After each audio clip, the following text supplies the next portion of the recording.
Unwelcome Tenant by Roger Dee. Aycock. Read for you by Elaine Frank.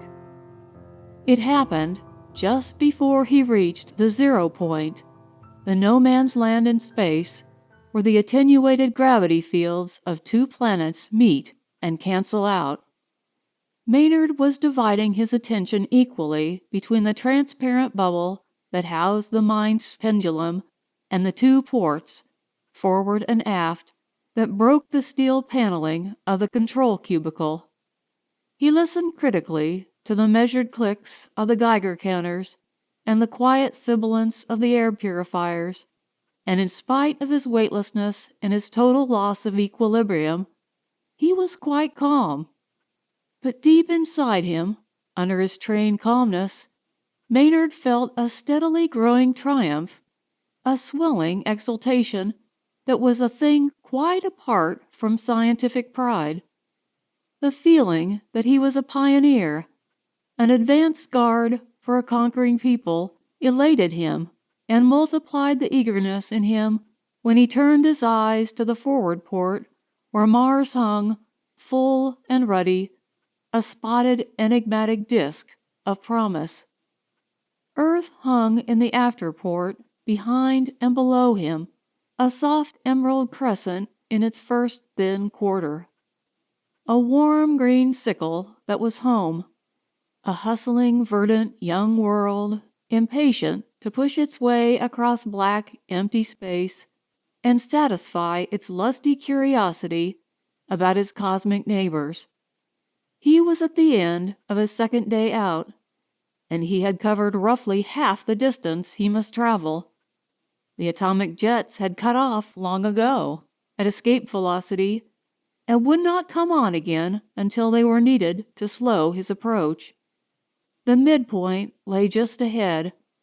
In a matter of minutes now, he would leave Earth's waning field and fall free into the grasp of the red planet. He was watching the cobalt ball of the mind's pendulum quiver on its thin quartz thread with the first fluttering release of Earth's gravity when the fear came. Terror struck him suddenly, galvanically, blanking out all reason and all sensation. The control cubicle whirled giddily before his eyes, and the abysmal panic that gripped his mind was a monstrous thing boiling up out of unguessed subconscious depths. It froze him, breathing like a man paralyzed under an overwhelming electric shock.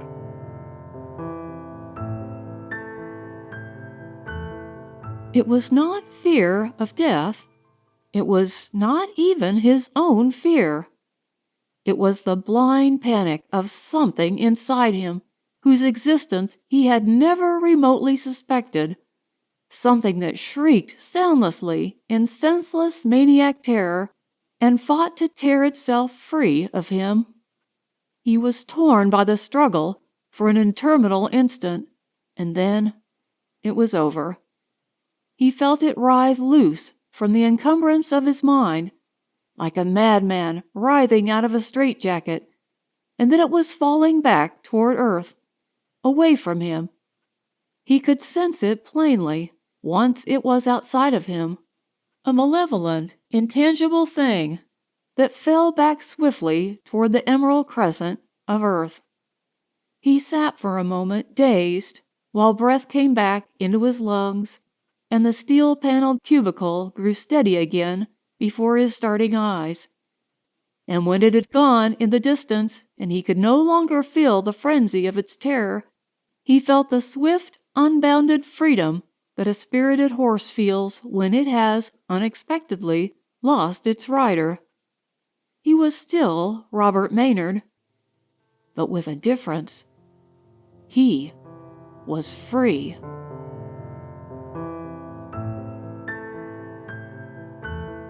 The feeling of utter freedom staggered him.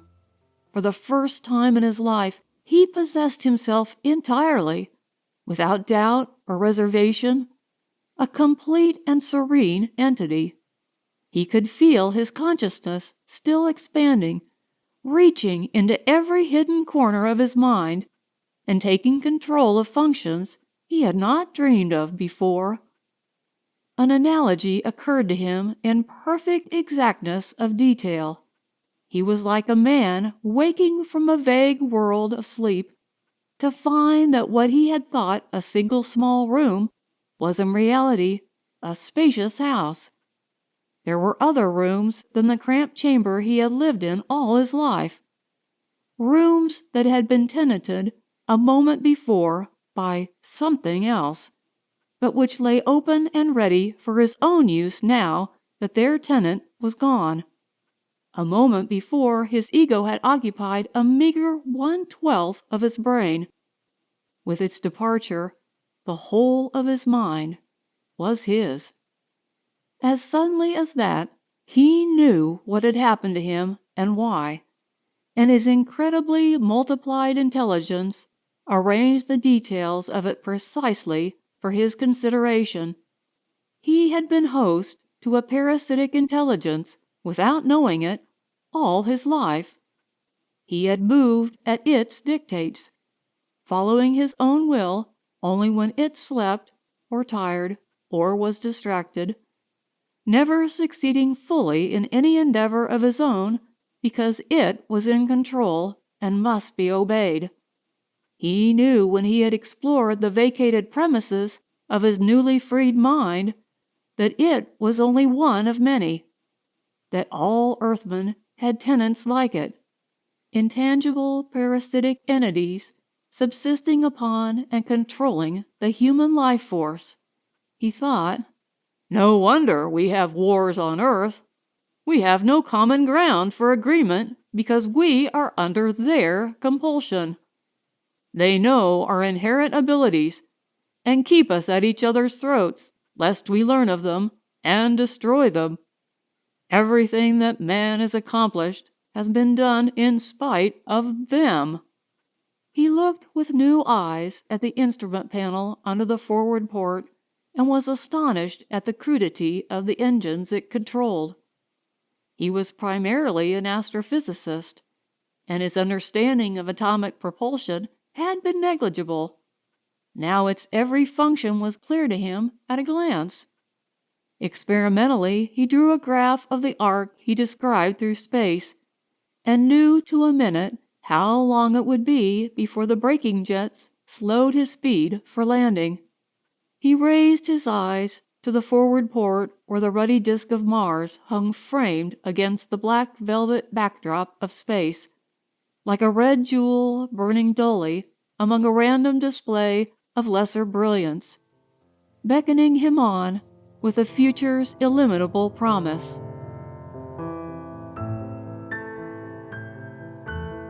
He sat quite still for a time on the padded control couch, thinking intently, testing the new powers of his mind as he might have flexed a newly discovered limb. His first conclusion was inescapable. His tenant had left him because it could not exist outside Earth's gravity.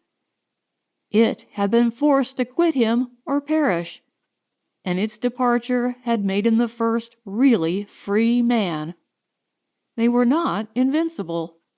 They were not even particularly intelligent, in spite of their gift of parasitic control, or his own tenant would have known its danger. The fact that they were gravity-bound entities gave him the first vulnerable chink in their armor, an Achilles heel that offered eventual salvation for men. There would be other ways to be rid of them, and it was his responsibility as the first free man to see that others of his kind were freed as he had been.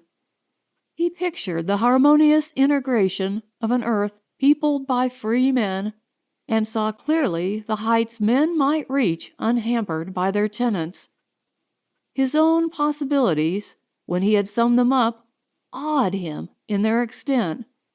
There were no limits to what he could do, no bounds to the knowledge he could accumulate and use. "This is what being a man is really like. I can liberate a world. Like Moses, I can set my people free." The thought set his face shining, suffused him with a glow of anticipated triumph. It was all so simple, now that he was free. In a few hours he would land on Mars, and in a matter of minutes he could set up a beam transmitter to report back to the scientific foundation that had sent him out. He could not tell his fellows the truth, because they were still captive, and their tenants must not be warned. But he could invent a plausible story of easily acquired wealth on Mars that would bring other and larger commercial expeditions swarming after him. With the help of other freed men, he could found a civilization on the Red Planet, develop means to carry the fight back to Earth, and exterminate the tenants utterly. It would take time, but in the end, men would be free. The Mainz centrifuge spun slowly, and with a swing of its cobalt ball, Maynard felt the shift from terrestrial to Martian gravity. He felt the first tiny tug of weight and the slow returning of equilibrium as his body oriented itself to the growing pull of the new attraction. With the return of equilibrium, he suddenly realized he was upside down and turned to the control board for correction. The cubicle righted itself, rotating gently until the ruddy expanding disk of Mars hung below and ahead of the forward port. The Mainz pendulum ceased to oscillate, the little cobalt ball hanging stiffly at the end of its taut quartz filament. He was well into the Martian attraction field by now. He made a quick calculation, which once would have taken painstaking hours, and knew that he would release the first braking blast from his forward jets in precisely 10 hours. The little ship would nose into a slowly tightening spiral, avoiding the odd planed orbits of the two tiny moons, and within minutes of establishing his declaration track, he would be ready to land. He watched eagerly as the red disk of Mars swelled to a mottled globe, blurred already at the edges by atmospheric refraction. Down there on the dead ground of that ancient world, he would set up his equipment and flash back his triumphant message to Earth, a fabulous, exultant lie that would bring other men like him swarming to the Red Planet. Free men! Supermen, really, in a new free world. Nothing impossible, then.